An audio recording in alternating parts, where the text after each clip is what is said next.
Bertempat di Gedung Pusat Layanan Haji dan Umroh Terpadu, berlangsung rapat koordinasi evaluasi kinerja terkait realisasi anggaran triwulan kedua tahun 2023.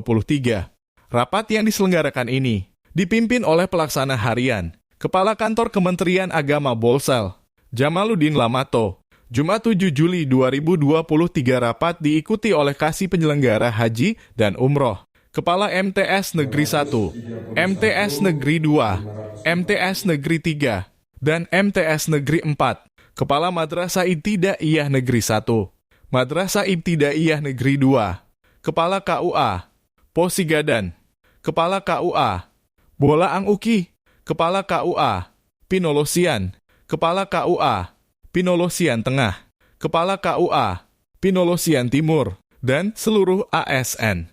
Kemenag Bolsel.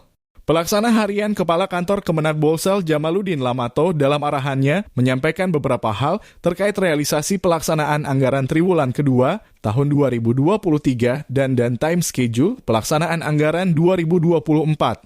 Kegiatan ini rutin yang harus dikawal sesuai SK Sekjen tanggal 23 Mei dan SK Masa Tugas Saya terhitung sejak 14 Juni 2023 sampai dengan 1 Agustus 2023. Jadi pertama untuk dimaklumi oleh kita semua, tugas saya adalah sifatnya tugas tambahan, hanya mengawal hal-hal yang penting dan mendesak, tegasnya.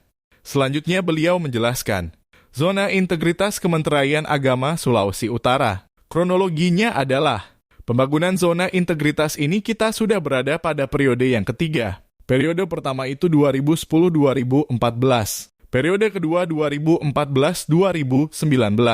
Sekarang ada di periode ketiga 2019-2024 ada di tahun yang keempat. Sampai dengan tahun keempat di periode ketiga seluruh satker di Sulawesi Utara ini tidak ada yang sumite alias mendaftar. Kenapa harus sumite? Karena Kemenpan sudah menyetujui adanya usul dari Kemenag RI untuk kenaikan tukin dari 60 ke 80%. Itu bukan saja kenaikan tapi akan ada juga penyesuaian.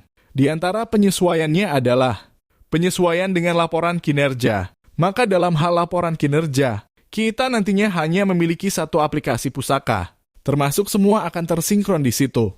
Kemudian Lamato memberikan apresiasi kepada satker yang sudah memenuhi target realisasi sampai dengan tanggal 30 Juni 2023.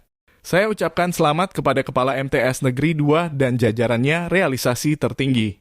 Dan pendiserta MTS Negeri 4 Bolsel. Seingat saya, Kemenag Bolsel kemarin, tahun anggaran 2022, meraih SIPKAH tertinggi terkait dengan nilai kinerja yang sudah ditandatangani dalam perjanjian kinerja. Kalau anggaran batas maksimal capaian sampai dengan 100%. Kalau kinerja sampai dengan akhir tahun itu 120%. Maka kalau sekarang sudah evaluasi triwulan 2 misalnya anggaran ada di atas 50% berarti kinerja boleh di atas 70%. Itu yang harus diperhatikan oleh pengelola anggaran. 70% itu harapan Pak Menteri. Dia berada di akhir bulan Juli. Pentingnya langkah-langkah mitigasi yang selalu Pak Kanwil sampaikan. Misalkan di Sekjen, masih ada anggaran pemeliharaan halaman, anggaran FKUB, dan talut. Untuk pagar, sejumlah 150 juta. Mudah-mudahan ini bisa disampaikan ke Pak Kasubag, agar Pak Kepala Kantor dapat mengeksekusi di bulan Juli ini. Pungkasnya, Lamato mengungkapkan bahwa pelaksanaan anggaran, juknis yang dijadikan pedoman untuk merealisasikannya. Selain itu, ia katakan laporan realisasi anggaran perlu diperbaiki dan dilaporkan setiap bulan sebagai bentuk pertanggungjawaban pelaksanaan realisasi anggaran.